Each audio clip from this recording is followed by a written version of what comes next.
Hello, everyone. Mackie here, and welcome to another day of the mid-season madness team preview for the mid-season invitational taking place in 2026. Now, of course, I've already covered the LCP, I've covered Team Liquid yesterday, and now it is time for me to spin the wheel and pick which team do I want to preview next and to rank. Now, before we go to do that, I want to wish everybody, fathers, including my own, a happy Father's Day come Sunday. And I wanted to make sure that the place that I'm living in is really, really hot right now. So please stay hydrated. Please keep the pet population grow and expand. Get your pets neutered and all kinds of stuff. And make sure you entertain and mingle somehow, especially in the summer, because summer these days are no joke. And also enjoy the World Cup because, of course, in a couple of hours at the time of recording this, and USA will face off against Australia, and then there's a lot more World Cup soccer to watch. So I will be probably doing this not as quick, but try to take my time here. All right, enough rambling, Akeem. Spin the damn wheel.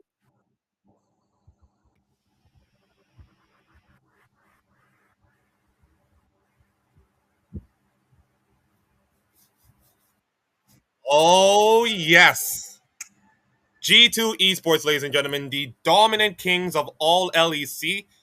And I think this is probably the easy. Well, okay, let me just say this. I think this is the most well previewed team that I can do. I can easily preview this team with the pretty much a with one hand behind my back, of course. So let's talk about G2. And before that, we're gonna look at G2's progress. They went 6-3 in the regular season with a 15-6 record and facing third place beside Vitality and Common Corp. And then once we get to the playoffs, it is pretty much G2 centric city. Although you can say the MCOY result when they had to reverse sweep MCOY to get to the finals, and then the KC result was another close series against them. Pretty much was a hairy moment, of course, but G2 are still on top. Yes, I could say that if you're an LEC fan, you're kind of bored, of course, with G2 being on top so many times. But seeing, even with the rivalry of MCOY and KC just keep doing it all the time and trying to challenge G2 and battling G2, the fact that G2 keep winning is amazing. And you have to say my reputation on G2 really blossoms after what happened in first 10 when they knock off both, Fearex and Gen G. So my reputation for G2 is pretty much on the high and high. And my God, I'm just gonna say this. This is probably, and this is no disrespect to Lion or Team Liquid, probably the only Western team that can actually make a dent against the Asian teams and maybe get a top four at least. Maybe top six if they're lucky, but maybe top four.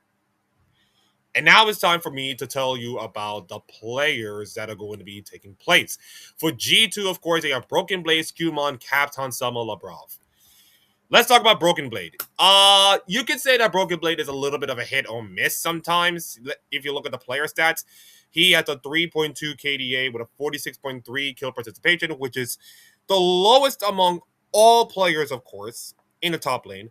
13.4 kill shares and a 21.4 deaths.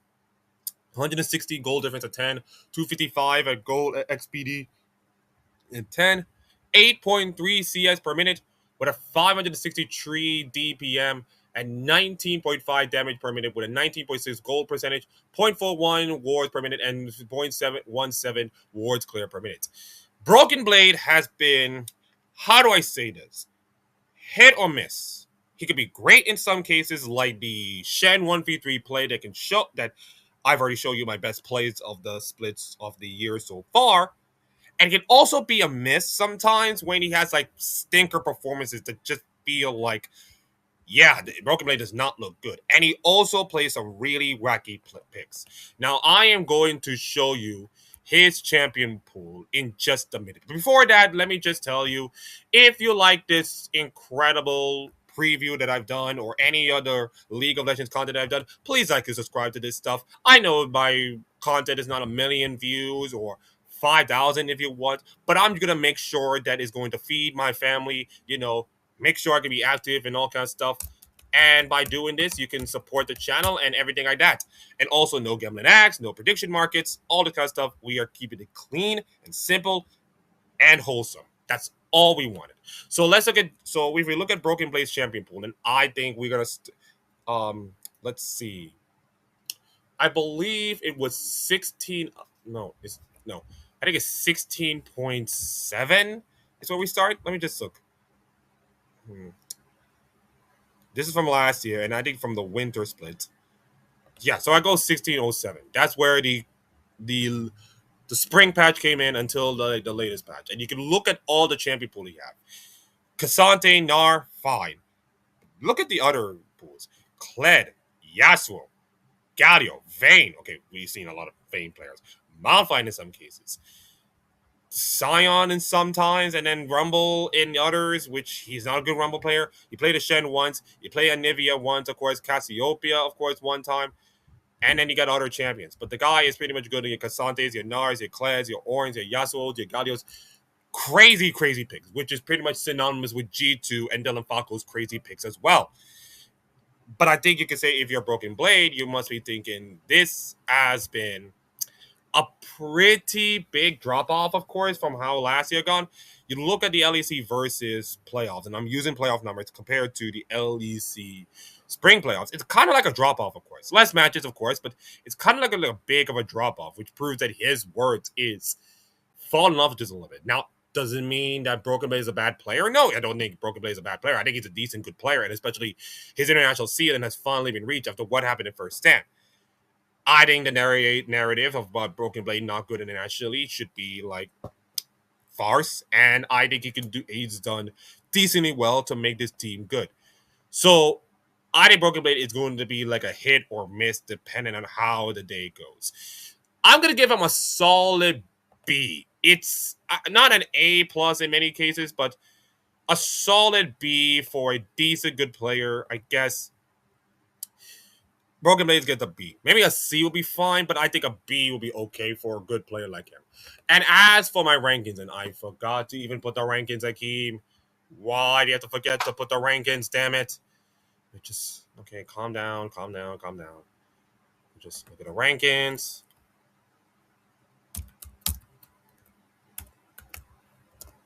Yes, I'm literally typing this out. So yeah. Okay. Done. As for Broken Blade in the top lane, I will say that he's a top 4 top laner to me. You know what? I think top 5. I think top 5.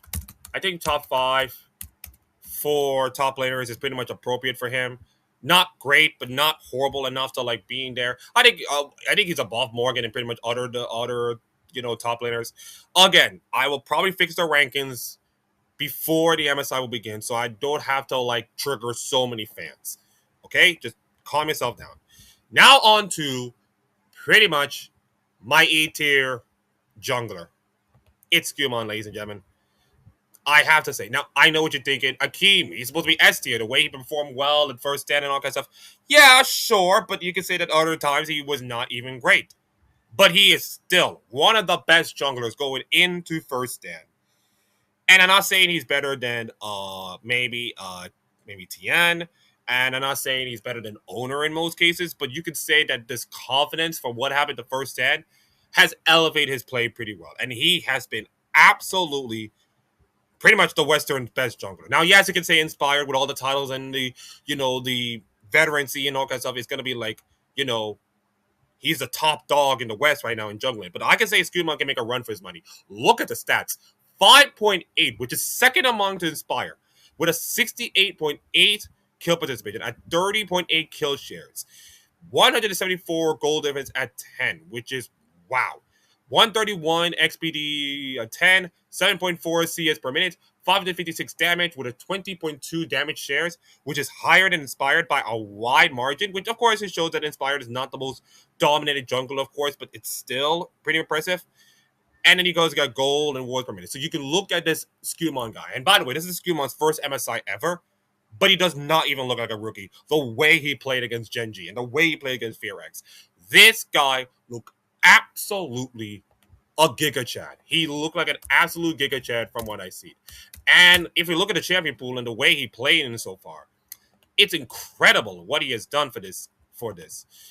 And you can consider that The Skumon that we've seen from last year and from this year is completely night and day. It shows dates G2's development really well. The coaching and everything like that is doing well. And when you have him playing champions like his Xin Zhao, and Pantheon, his Skarner, and even a little Olaf, of course, sometimes, and your Nocturnes, you know that this guy is going to be absolutely smurfing. And he is the straw that stirs the drink. He is the reason why G2's early games has been the most dominant early games you have ever seen from any team ever. And he's going to be the reason why the bot lane is looking good, and the mid lane looking good, and maybe the top lane look good. He's got to be the reason why G2 is going to dominate against Asian teams when all the LCK and LPL teams are going to play the slow, methodical, lack of attacking for the 15 minutes kind of game. Skumon is going to initiate that aggression, and I hope that with the patch changes, it's not going to deteriorate him from playing that kind of style. I love the aggressiveness. I love the in-your-face attitude. I love the brilliantness. Look, I mean, just look at the one game he won on Nasus in Game 5 of that series against KC for the finals. Look what he did. I mean, my God, it is absolutely amazing. The domination. Guys pulled on Noxus, his first ever game on Nasus. I think. Wait, come to think of it, is this his first game ever on Nasus? I want to look. Is this his first game on Nasus? If it is, that surprised me. Oh my God, that's his first game on Nasus. Wow, brother. Wow. Your very first game of Nasus ever in Game 5 of the LEC Spring Finals. I mean, damn, I didn't realize. And also, he bagged an MVP to just flex on them. But you can say that Skumon is pretty much the most important player, with no disrespect to the mid laner of Caps. He is pretty much the most important player on this team. And I think an A rating for him is going to be pretty necessary, of course, for him. And I think, where do I put him in my junglers? Oh, I think he's good. Well, Owner and TN are fine, but I think TN's reputation of a choker is pretty much fine. I think it's way better than all the junglers we have right now. I think I'll go with a top 4. No, I think, you know what? Let me just be bold. I'm going to be bold. Top 3. Top 3 jungler in among all the teams in... Wait, hold up. Sorry about that. 1 minute. There you go. Skumon top 3 jungler for MSI. If that didn't going to trigger you, well, go down to the comments and just tell you how bad my rankings are, which is not going to be fully revealed. But the way Skumon have been playing and the way G2 are playing early game is going to be the really good difference between them progressing through and them going out again cheaply. Now it's time for the mid laner. I think everybody knows this mid laner pretty well.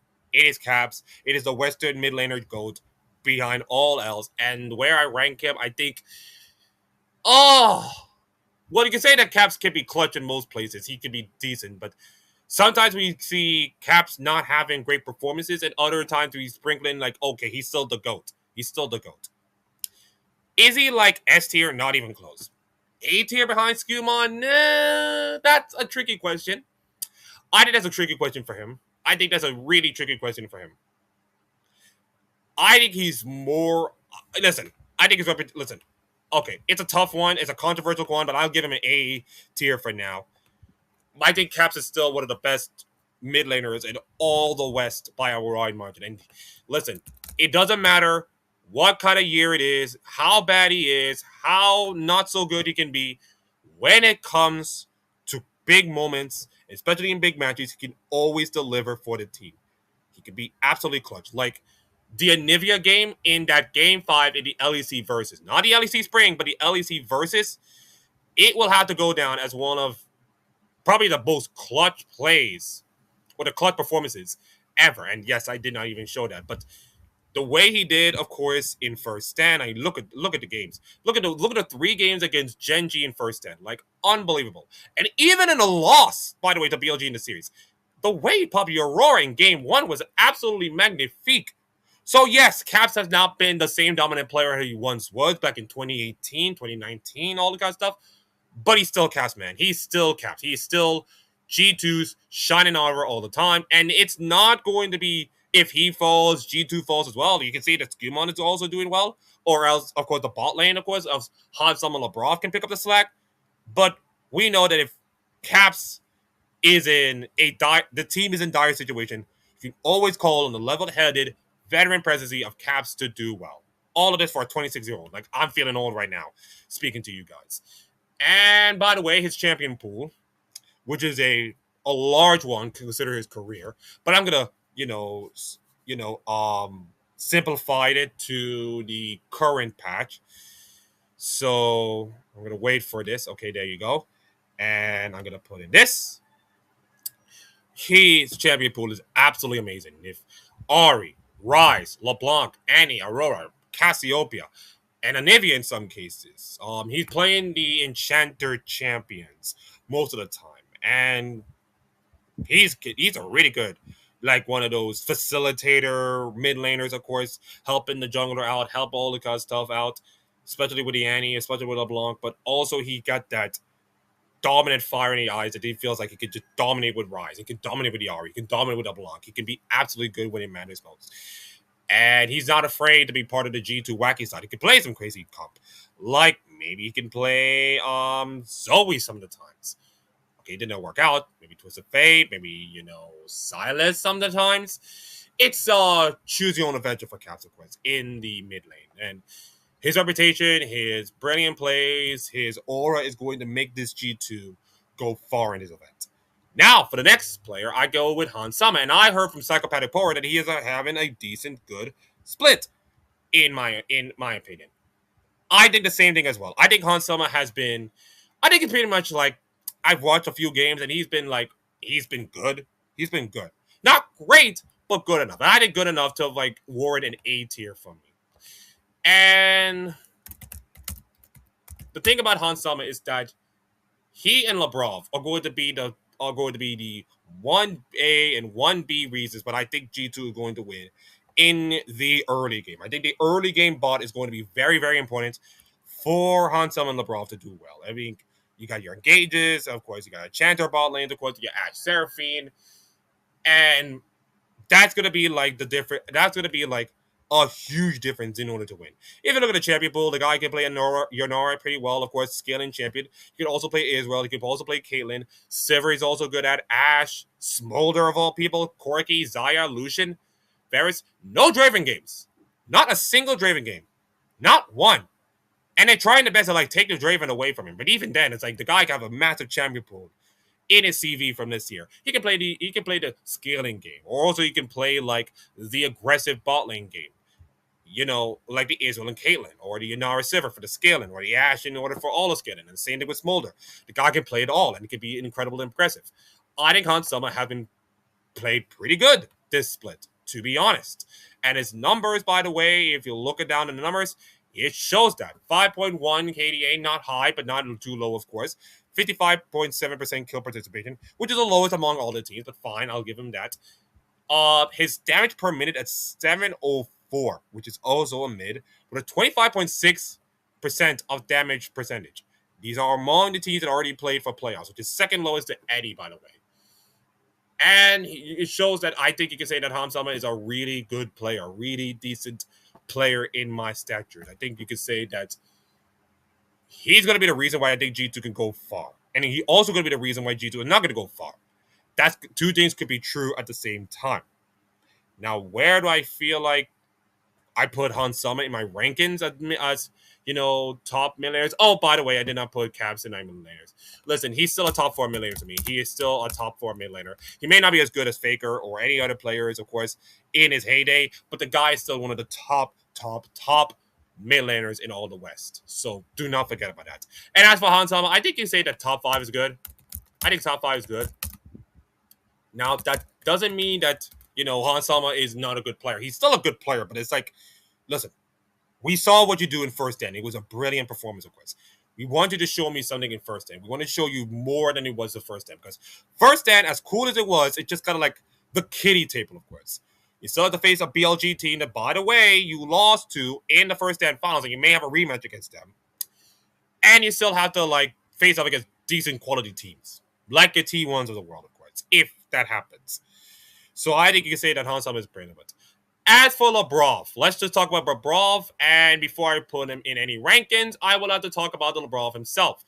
The numbers, of course, showcase he's got the second lowest KDA among all supports besides Busio, but that doesn't take the entire story, of course. Same amount of kill participation, 5.1 kill shares, and 21.7 deaths, 131 goal difference, and damage is not so sustaining with the same damage percentage. Remember, supports are not like the kill at all, but consider how Busio's aggressive plays, of course, and the way he plays and all the pop offs, they can say that Busio and Labrov are kind of like the two best supports in all the West by a mile and a half. I think you can say that Busio and Labrov are the top two best players, not in among Asian teams they can see. I think I already said that already a lot. But the guy can be aggressive, of course. You can play your engagers, you can play your enchanters, you can play all this kind of stuff. And you can look at these champion pool that he have. And we can go to the current champion pool. You got if you want your enchanters, if you want enchanters, I think you can say Lulu, Seraphine, Bard, Nami, Karma, and Nico is gonna be one of those. If you want engagers, you gotta go with Alistar, Nautilus, and Rakan. And if you want evidence of how clutch he is, the Soraka Flash silence play to win Game 5 against MKOI. And I think, okay, let me just do the same thing. Is this his first time playing Soraka? Is this the first time playing Soraka? I am curious. This cannot be his first Soraka game. This cannot be his first Soraka game.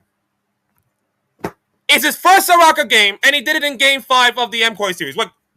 My God, Dylan Falco is a genius. Dylan Falco is an absolute genius. Which, by the way, I shouldn't even put. By the way, I would rank my coaches after all the whole thing is over. I will also rate the coaches as well. See how they've done. So stay tuned for that. I will be, ranking the coaches and how they do in the tier list, of course. And by the way, the guy did Soraka in Game 5. So this guy can do it all, of course. He can do it all. He's a really, really good player, along with Hans Sama. He can actually facilitate, the mid laner. He can also do the jungle. He can be a little enter sometimes, but that's support games, Guy int a few times. It's support life, I guess. But Labrov is a good player. Labrov is a really great player. And I think him being on the A tier, I think I could go with A tier as well. Not S tier, but I think he and Labrov is good enough. So I can say that G2 are got like 4 A tier players and a decent B tier player, which means that I think G2 are good enough to be like a top 4 team. But before that, we have to rank Labrov as well. And I have to say he's a top 5 support to me. I think he's a top 5 support to me. Yep, he's a top 5 support. And now, ladies and gentlemen, it's time to rank G2 as a team. Before that, we get to the stats. We got to get to the stats, of course. And G2 of a KD of 1.43, which is kind of like in the middle, of course. And if you look at the early game rating, which is, by the way, besides Chinese number, the early game for G2 is the highest among all the teams.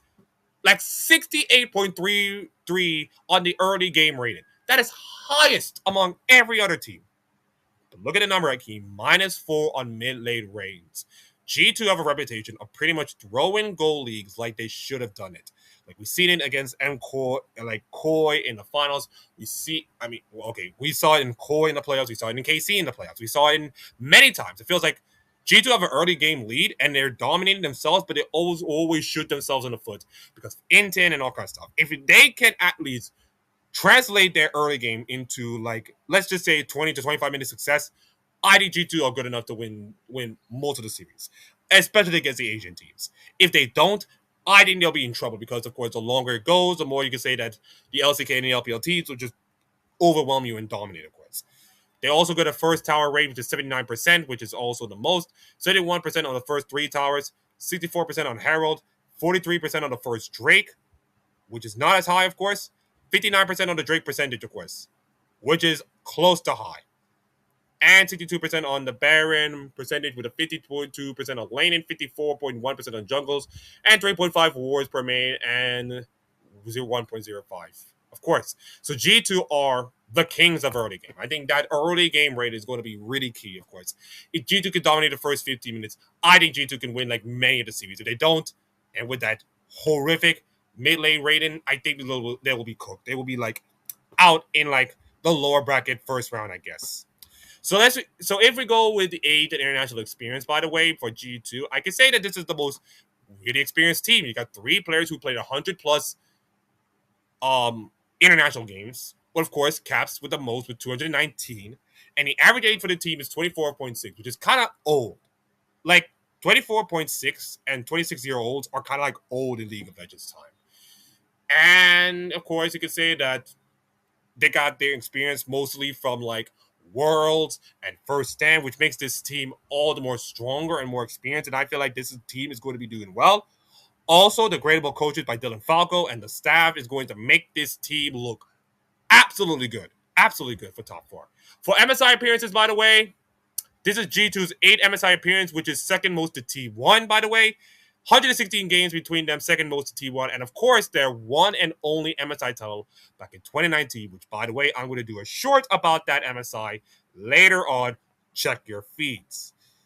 And of course, I mentioned about the road to Daejeon, so I don't have to do it. I haven't updated the market, but G2 have a 3% chance of winning. Like, 3% chance? Why?